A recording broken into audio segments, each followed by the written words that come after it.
Welcome to VNT. Please subscribe and hit the bell icon for more breaking updates. For more than 100 years, the Panama Canal has stood as a vital artery of global commerce, seamlessly linking the Atlantic and Pacific Oceans. This engineering marvel transformed international shipping, making it possible for vessels to bypass the long, treacherous route around the tip of South America. Before the canal, ships braved the perilous waters of Cape Horn, facing unpredictable storms and hazardous currents. The canal's opening in 1914 revolutionized maritime trade, saving weeks of travel and countless lives. Today, the canal handles about 5% of all seaborne trade, moving an astonishing $270 billion in cargo every year. This steady flow of goods fuels economies across continents, turning Panama into a bustling logistics hub and a crossroads for global commerce. Its strategic importance extends far beyond economics. The canal has shaped international relations and military strategy, allowing rapid naval deployment and influencing the balance of power among nations. In 2016, a major expansion introduced new locks, accommodating massive Neo-Panamax ships, and ensuring the canal remains relevant in the era of megaships and ever-growing global demand.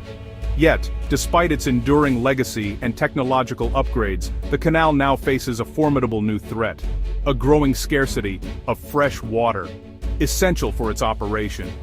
As climate change brings more frequent droughts and unpredictable rainfall, the canal's future depends not only on engineering, but on its ability to adapt to a rapidly changing environment. With water shortages threatening to disrupt this vital link, the world must now reconsider the reliability of this century-old trade artery, and what it will take to secure its future for generations to come.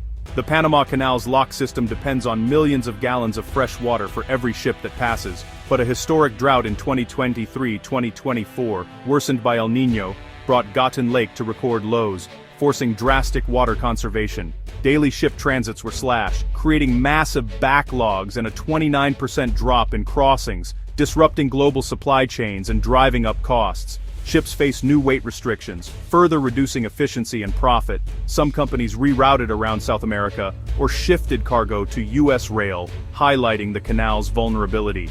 The crisis exposed a fundamental weakness: dependence on a stable climate. While Panama explores new reservoirs and water-saving tech, these solutions are years away. The drought has opened the door for rival projects as the world seeks alternatives to a waterway no longer guaranteed to deliver. For centuries, Nicaragua has dreamed of carving its own path between the Atlantic and Pacific Oceans, a vision of an interoceanic canal that would rival Panama's and transform the nation's destiny. Now that age-old ambition is being revived with renewed vigor and international backing. This time, the driving force behind the project is China, stepping in as a powerful and committed partner, bringing both expertise and resources to the table. In late 2024, President Ortega unveiled plans for a new 445-kilometer canal, stretching from Bluefields on the Caribbean coast to Puerto Corinto on the Pacific. Unlike previous proposals, this route is designed to bypass the ecologically sensitive Lake Cochibolca, a move that addresses one of the most contentious issues of past attempts. The ambitious project, spearheaded by Chinese state-owned giant KMC, will kick off with the construction of a deep-water port at Bluefields. The canal will be built in 4 major phases, each bringing new infrastructure and opportunities to the region. Unlike the failed 2013 HKND plan, which faced fierce opposition from environmentalists and local communities, this new route is carefully planned to sidestep major ecological flashpoints and minimize disruption to Nicaragua's unique natural habitats. With China's direct involvement, the project gains not only credibility, but also the financial muscle and technical know-how needed to turn this long-held dream into a reality. This partnership signals to the world that the canal is more than just a speculative venture. The Nicaraguan government envisions the canal as a game-changer, one that could transform the country into a major logistics hub, create thousands of jobs, and attract global investment on an unprecedented scale. By revoking the old concession and launching a new plan with a state-backed partner, Nicaragua is not just reviving an old idea, it's rewriting its canal narrative, determined to learn from past failures and chart a new course forward. The timing couldn't be more strategic.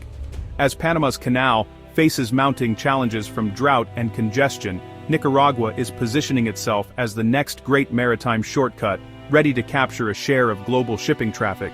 If successful, this bold new canal could reshape not only Nicaragua's future, but the entire economic landscape of Central America, ushering in a new era of opportunity and connectivity for the region. China's $50 billion investment in Nicaragua's canal is a bold geopolitical move, expanding its influence in the U.S.'s backyard. For Beijing, the canal offers supply chain security, a Belt and Road milestone, and a way to move megaships too large for Panama. The project cements China as an indispensable partner for Nicaragua, promising jobs, development, and diplomatic support. For Ortega's isolated regime, Chinese backing is a lifeline, while for China, it's a chance to secure trade routes and strategic leverage. The canal could shift regional alliances, offering tangible benefits to those who align with Beijing. Though Ortega has floated the idea of U.S. investment, the partnership is clearly China first. This mega project signals to Latin America the economic rewards of choosing Beijing over Washington. The Panama Canal, a marvel of engineering, stretches 82 kilometers across the narrowest part of Central America. For over a century, it has served as a vital shortcut for ships traveling between the Atlantic and Pacific Oceans, saving weeks of travel time and billions in shipping costs. Nicaragua's proposed canal, by contrast, would be a staggering 445 kilometers long, over 5 times the length of Panama's. This ambitious project would carve a new path through lakes, rivers, and rugged terrain, presenting enormous logistical and environmental challenges. While Panama's shortcut allows ships to cross in just 8 to 10 hours, making it one of the fastest routes in global shipping, Nicaragua's canal could take a full day, or more, to traverse, potentially doubling the time at sea for vessels making the journey. The cost is equally dramatic. Estimates suggest Nicaragua's canal would require an investment 10 times greater than Panama's most recent expansion, making it one of the most expensive infrastructure projects ever attempted. Yet Nicaragua's design is bold, aiming to accommodate the world's largest megaships, vessels too big for even the expanded Panama Canal. This could offer a significant advantage, opening the door to new shipping possibilities and attracting the biggest players in maritime trade. Both canals depend on complex freshwater lock systems to lift and lower ships across the land, but Nicaragua's greater length and dramatic elevation changes make water management and environmental protection even more challenging and critical to success. If completed, the Nicaraguan canal could directly compete for global shipping traffic, breaking Panama's long-standing monopoly and shifting the balance of maritime trade. Increased competition could lower transit fees, improve efficiency, and add much-needed redundancy to global trade routes, making supply chains more resilient in times of crisis. The stakes are incredibly high. If successful, Nicaragua's canal could reshape shipping patterns and economic power worldwide, impacting countless industries and nations. The world is watching closely, eager to see if Nicaragua can achieve what so many have dreamed of but none have yet accomplished. The Nicaraguan Canal isn't the only alternative to Panama. Mexico's interoceanic corridor offers a rail bridge between oceans, while the U.S. land bridge uses freight rail to move containers coast to coast. These land routes avoid canal bottlenecks but require extra handling, making them best for time-sensitive cargo. Climate change is also opening the Arctic's Northwest Passage, a shorter but risky route for Asia-Europe trade. The Arctic season is short, navigation is hazardous, and environmental risks are high, keeping it a niche option for now. Futuristic ideas like Colombia's maglev rail show the world's hunger for new trade routes. The drought crisis and booming trade are driving innovation and competition. The race is on to diversify global shipping and reduce reliance on Panama. Despite China's backing, Nicaragua's canal faces huge hurdles. Financing $50 billion is daunting, and costs could soar as the project unfolds. Environmental concerns remain, with massive excavation and deforestation threatening ecosystems and local communities. Political risks are high. Nicaragua's government is isolated and faces sanctions, making long-term stability uncertain. A change in leadership or priorities could derail the decades-long project. Success would revolutionize shipping and cement China's influence, but failure could leave a costly, unfinished relic. The coming years will test whether this bold vision can become reality. The world is watching. Will Nicaragua's canal reshape global trade or remain a dream on paper?